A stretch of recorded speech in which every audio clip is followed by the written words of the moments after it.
Hello and welcome to our last video on this series, Digging into the Archives. I'm not going to spend too much time scrolling around the map, mainly because there is one thing which everyone wants to talk about, hear about, know about, and that is something which will be covered here. I am still just going to do a quick run just out of for my sheer curiosity. Looks like no movement in South America to expand. Looks like some back and forth between North America. Nothing too crazy though. Europe, France is again pushing Spain and Morocco out. Spain's morale was all going to be an issue as well as the lack of troops, so that's something to have there. Africa, IOE seems to have been pushed back even farther and is in a tough spot. We'll see how that continues to go. It looks like not much else has changed. Right, yesterday I forgot Germany and Poland. Looks like Poland is in trouble and pretty much gone. Who's playing as Poland? Paddy OG from Der Antagonist. Thank you very much for participating. I'm certain that you put up a great fight. Moving on over here, you'll notice that the Russian Empire is pushing in. Still pushing in a little bit more, consolidating. There's some issues getting through there. Russian Siberia and Mongolia both went AI a day change. Down here, you have British Pakistan pushing in. I'm not zooming in closer just because I'm not trying to showcase troop numbers, even though it's of less relevance to ourselves as well, which is why I have the troop paths showing up and who's going where for our team. And that is because as of a couple hours ago, our team voted and we decided to officially withdraw from this event.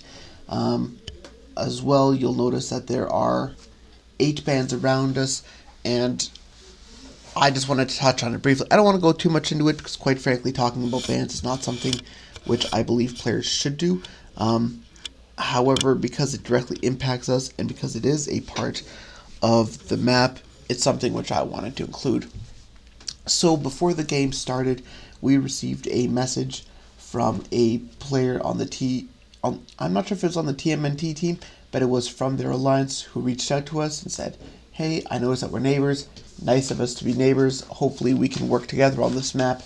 I immediately sent back a picture of, or a link to the rules that says that communication is not allowed between teams. I said that it was against the rules, and then I sent it over to the organizers and I said, just as a heads up, it might be a good idea to remind people about these rules because people are actively trying to break this rule, and I think that it would be a very good idea to get ahead of it. Again, I'm paraphrasing, haven't pulled up that message in a while.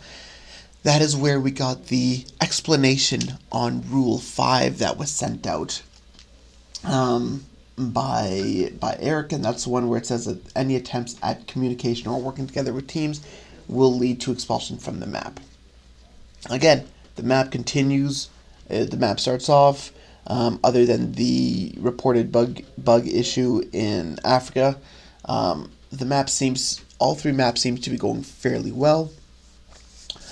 On the day after on the same day that we hit Boot Brigade in India, down here, what we found out is that while we were doing the attack, one of the players, and I'm not mentioning names, on the communications inside this map, just for privacy purposes, one of the players from the team on a Discord server sent a message and tagged all 4 members of the Boot Brigade team, and said, "Wake up! We're concerned about what's going on in the map." Clearly communicating with the other team what was going on, or that they should log into the map and check. One of the members responded. They logged into the map. Some moves were done which slowed down our attack. If you were able to see, we still were seeing gaps and we still would have been able to exploit it. It would just become more difficult due to the activity and movements that increased as a result of the tagged message. The tagged message also included a fifth member who from the Boot Brigade Alliance who was not on the team. This player went on I'm going to call it a rant, where they accused myself and Frisian Queen of wolf packing because we were working together. Now, we're on the same team. We registered together. We're playing together. We're not playing for a Livy team, for a SoWar team. We're playing for the YouTube channel of the Supremacy 1940 Community Events Discord server. We are representing that server, not our personal alliances. In fact, if I had run into any SoWar on the map over here, there would likely have been war on site just because we absolutely want to see who's the best, and I'm sure they will agree to this as well. Just a matter of personal bragging rights and pride to happen there. With that being said, when we saw this, we reported it with evidence to the organizers through the support tickets. Both teams received a warning for communication and about how communication is not allowed to happen between them on this map. Another thing that happened is this fifth member wrote back on that channel, the way to beat these wolf packers, and I'm going to be paraphrasing because I don't have it pulled up on my screen right now, said the only way to beat these is for you guys, referring to his Boot Brigade members, to hold up in forts, in defensive positions, and wait for another larger army to take them out, essentially because we have to be focused on them. You see this right here. Massive stack in a fort right on our border, holding troops down here. There were more troops here, but after they've gone AI, the AI has taken over and has moved troops away. As you guys remember yesterday, there were troops inside this one, and this fort's broken, but that was high level as well.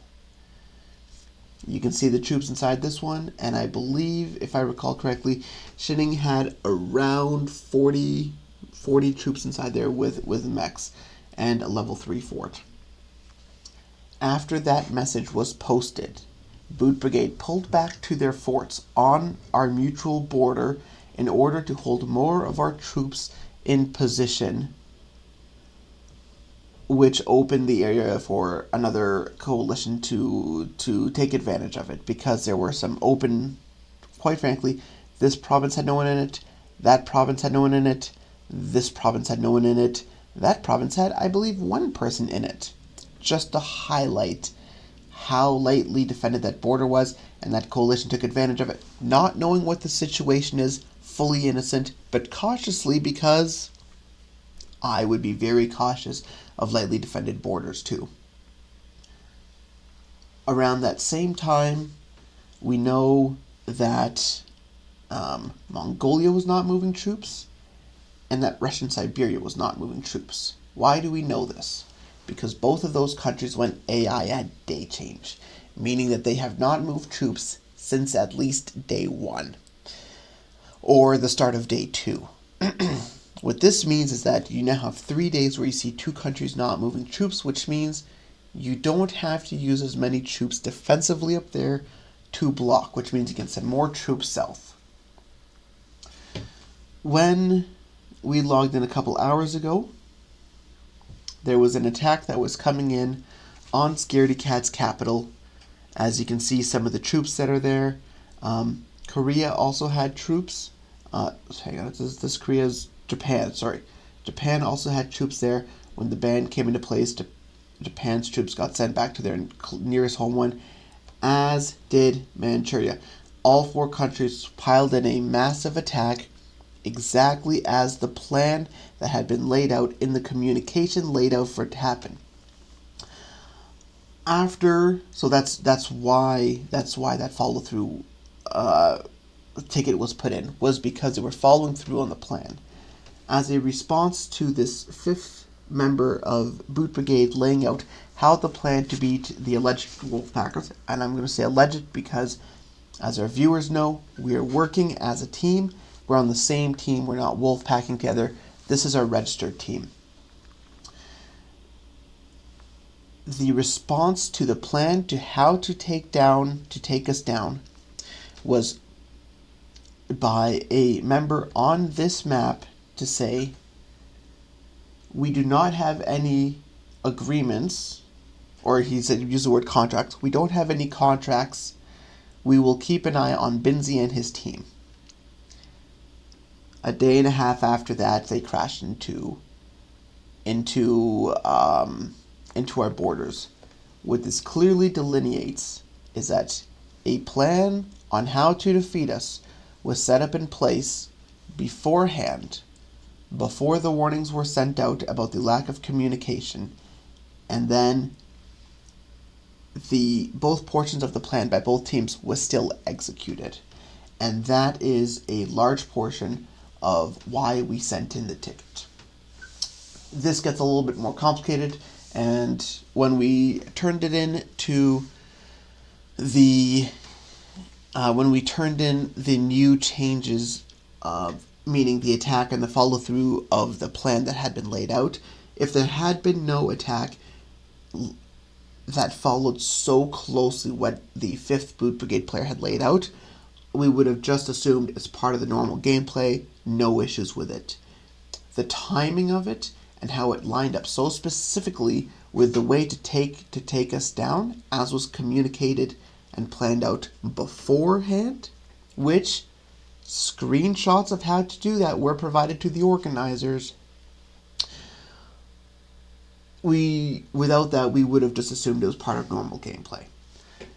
But beyond that, when we sent it in, the organizers told us that unless we provided new evidence, that they would not increase the level from the warning where it was currently at. That is when we went through, we highlighted the exact areas where the plan was, we highlighted the responses from the TMNT team. We even highlighted a comment which showed how the organizers should deal with this fairly and equally and not have a double standard in how the rules are applied. Granted, the person that said that was accusing us of wolf packing, and that direct accusation was for us to get banned. There was even a comment on there saying that if they were in the Boot Brigade team, like playing on this map, that they would have filed a report against us for rule break as they were doing this, communicating with another team. They were talking about reporting us for rule breaking. I just want to highlight the extent of how this went. Because the organizers said that they wanted more evidence, I then asked for a secondary check by a secondary go to look into it as well. After several hours, I had asked for an updated time frame because the attack was, at that point, we had submitted it before they hit the capital. After they hit the capital, I responded back, saying that there was an increased level of urgency due to the activities and to the tangible negative impact that the planned attack and coordinated assault was having on our gameplay, based on the plan laid out by the other Alliance member who was not in the game, laying out exactly how to do it for both teams. With that, I was told that there was no one available to look at the moment, so I asked for a time frame for when it could be looked at. I said, we fully understand and we're willing to work with the time frame, but we have to be given a reasonable time frame on this. When we did not receive another answer regarding a request for a time frame for 2.5 hours, our team voted. Keep in mind, this was more than 3 hours after closer to, yes, it was more than 3 hours after we had specifically requested for the ticket to be reopened due to the new circumstances, and we still did not even have a time frame or a response regarding when it could be looked at. At that point, our team voted internally, and with the only response that the warning would not be escalated, we decided that we voted internally and we voted to withdraw from this event. Within 10 minutes, 7 minutes actually exactly 7 minutes after we posted that we were withdrawing, a Go contacted us and looked into it again. I laid out, they asked for me to recap it briefly. I summarized the developments. I summarized exactly, I showed the goals, exactly what we had done, and exactly all the evidence that had been shown before, as well as how all the changes and the moves since then lined up exactly with the plan. It took them roughly 10 to 15 minutes to decide that it should have been an immediate ban at that time, but with the extra evidence of what they had, they enforced the ban at that time. We were asked if we would return to the event, but we decided to stay withdrawn in order to stick with our principles.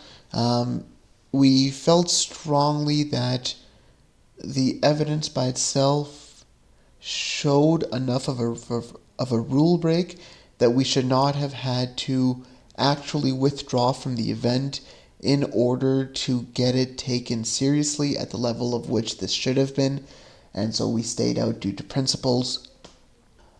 Beyond that, I still am grateful for the opportunity to have been able to join this event and for us being able to stream, even though we were not labeled as official YouTubers, for us to be able to stream and put content up on our YouTube channel and to be able to push this as well. It still was a great opportunity. As well, you might notice that I'm back in a couple days later. When I was doing the editing, I noticed that some of the videos, that the end of the video had actually not been saved. And with that, I just wanted to sign off my final video just by saying that we are staying archived, and that all of us have done so, and I'm doing that as well. I will not be logging back into the map, and the AI will take over. There were moves that had been done before we decided and voted to be archived. Those will stay in place, just because I'm not making any changes to that, but that is where we are. Thank you very much for your support throughout this event. I hope you guys keep following the second map that is being recorded and also streamed, and with videos coming up on here. Thank you very much for your support, and I hope to see you guys watching some of our future events that we participate in.